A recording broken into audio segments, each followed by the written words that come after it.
Hello everyone and welcome back to my YouTube channel. In today's video we're going to talk about everything I learned in the past 5 years when it comes to government contracts. And in this video I'm going to try to give all the comprehensive information that I learned, and it's a specific guide that will take you from A to Z. But also stick around to the end because it's where I share all of my tips and my secrets, and also the tools that I personally advise to use for proposals. And I've seen companies win millions of dollars off contracts using this specific tool. But before we get ahead of ourselves, let's get into the details on why we should learn about government contracting. As we all know, government contracting is a very complex field, but however, it's very rewarding. And as I said, I've helped a lot of businesses bid on their first contract and walk them through from finding the contract and placing the bid and writing the proposal and all that good stuff. But why should you learn about government contracting? Because the US government spends $650 billion annually on contracts. So you're telling me there's no way you can get a slice of that pie? But you need grit, you need hard work. But you also need details. And those details are not shared widely. So let's get to them. Let's get started with what is government contracting. So we have federal contracting. Federal contracting is the contracts with the US federal agencies.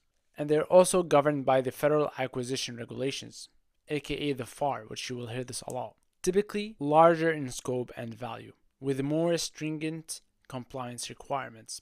Working with the federal government is not like working with the local county. However, don't sleep on those local county contracts, and that is SLED contracting, which stands for state, local, education, and other non-federal government entities. They are usually smaller in value, but can be more accessible for new contractors with fewer regulations and fewer competition. And lastly, we have contract vehicles, RFPs, which stands for Request for Proposals, IDIQs, which stand for Indefinite Delivery, Indefinite Quantity, GWACs, and that stands for Government-Wide Acquisition Contracts, and PPAs, which stands for Blanket Purchase Agreements. These are the most common types of contract vehicles.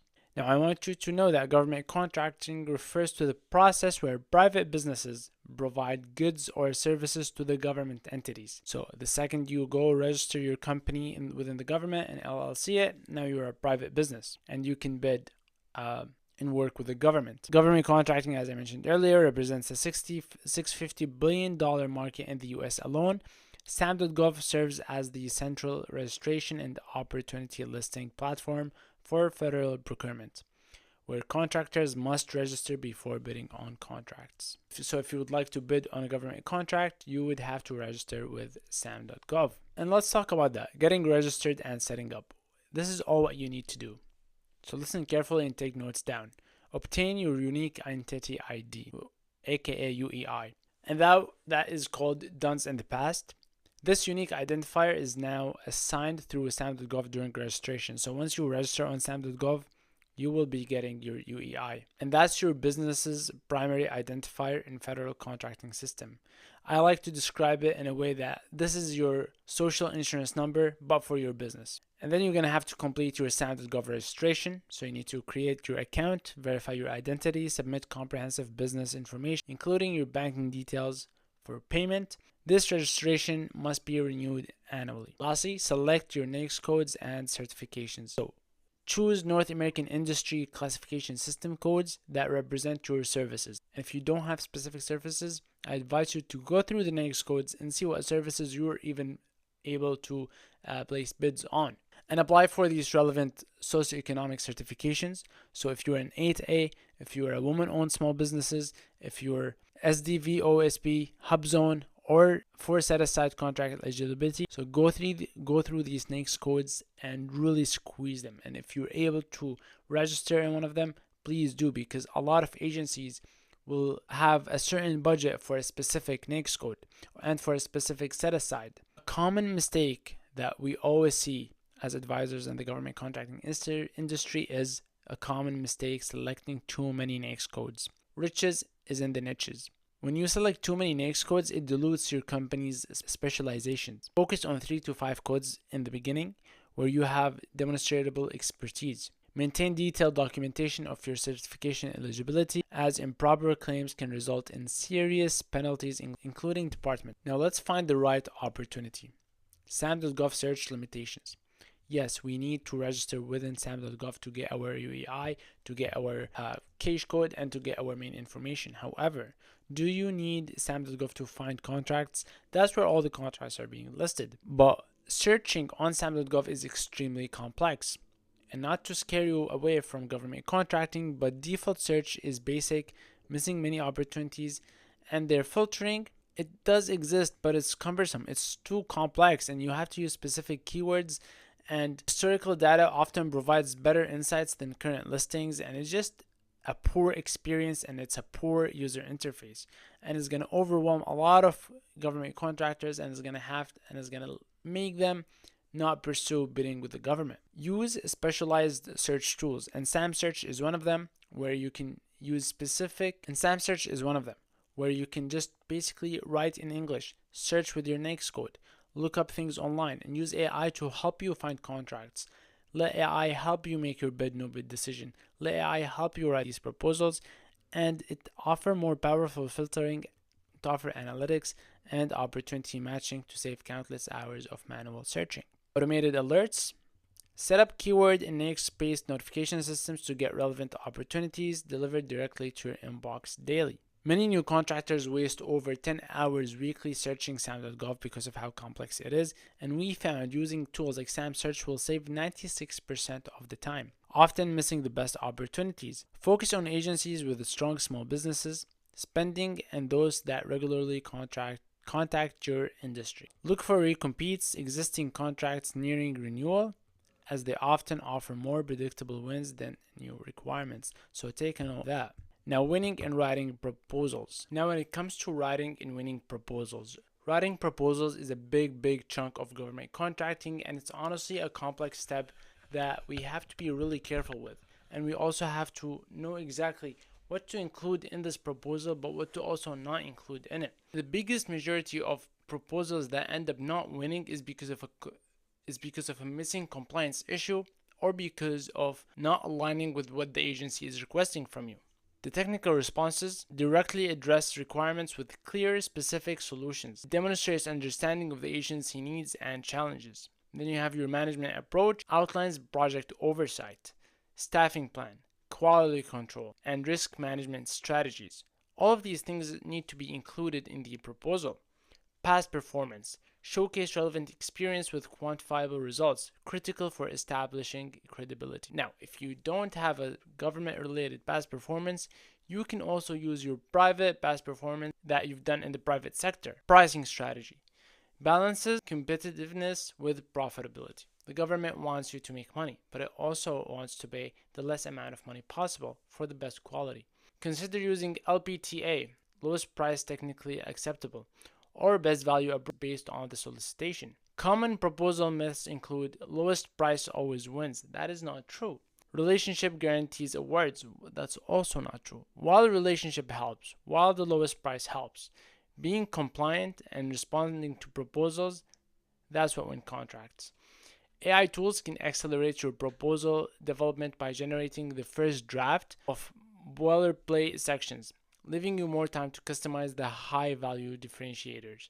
So let AI draft you these proposals, and I have many videos about writing proposals in AI. You can check my playlist for how to write proposals with AI, and then take your time with the strategies, with the pricing, with the important stuff, and not waste your time on the small jargon. Managing contracts and growing. You need the performance, the invoicing, the CPARS evaluation, and the contract award. Starting with the performance, deliver on all contractual requirements while documenting success metrics. Go on to the invoicing. Submit compliant invoices through required systems. CPARS evaluation. Ensure positive past performance ratings to qualify for larger opportunities. Lastly, contracts award. Review final terms. Negotiate if possible, and prepare for a kickoff meeting. Post-award management is where many contractors falter. Set up a robust compliance systems to track deliverables, deadlines, and reporting requirements. Work closely with your contracting officer's representative, your COO, or your core to address issues before they escalate. As you build positive past performance, you can gradually pursue larger prime contracts or become more trusted with the agencies to establish primes. Always document performance metrics that demonstrate cost savings, efficiency improvement, or other value added for the government. Now again, this is everything that I've learned in the past. So it's a lot of dense information. I expect you to do more research on your own to understand what these terms mean. How do you grow? How do you scale your government business? Start with consistent performance on small contracts. Find small contracts and bid on them. Write proposals, build relationship, build reputation, and that's how you build your past performances. Now you scale it further. GSA schedule contracts, pre-approved pricing for streamlined agency purchasing. Next level, joint venture and monitor protege. Strategic partnership to access larger contracts, attend events, add people on LinkedIn, contact the contracting officer. Lastly, prime on large contracts, sub and help prime contractors to get opportunities that are over $10 million with multiple subcontractors. The average ESA schedule holder generates $1 to $5 million in annual revenue, but it requires significant investment, time, money, and the application process and ongoing maintenance.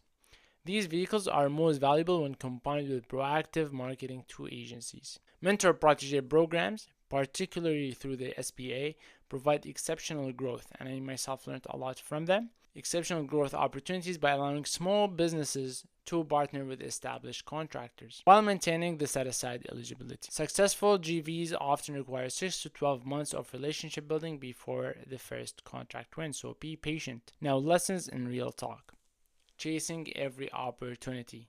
Focus on contracts where you have a legitimate competitive advantage. Always bid on contracts that your win rate is over 33%, and that should be your main target. If you are below 10%, you're bidding on too many mismatched opportunities. Starting too late. Begin pursuing contracting at least 6 to 12 months before a solicitation is released. Put your eyes on something, be alerted, stay on the lookout. Let AI help you find the contracts, as I mentioned earlier. By the time an RFP is published, your relationships is built, your strategies are built, everything is established, and you're good to go. Going solo. Government contracting requires a team approach. Find a team you trust. Find few people that are with you. Legal counsel, accounting support, and often teaming partners. Find people that are going to help you with the entire process, and don't do this on your own if you have the chance. The most successful contractors build strong networks rather than attempting to handle everything on their own and internally. Underpricing services. Competing solely on price creates unsustainable contracts and limits growth potential. Focus on value proposition that justifies appropriate pricing. Is government contracting still worth pursuing in 2025? Absolutely. Despite increased competition, despite federal spending continues to grow, particularly in these industries. So take a note of them: technology, cybersecurity, and infrastructure. The contractors who succeed focused on specialized capabilities rather than attempting to be generalists. Focus on sustainability, focus on transformation, on digital transformation, and focus on support resources. Use procurement technical assistance centers, the PTACs, the SPA district offices, and industry associations. These organizations provide training, proposal review, and introduction to potential partners and customers. Thank you again for watching. I hope you enjoyed this video.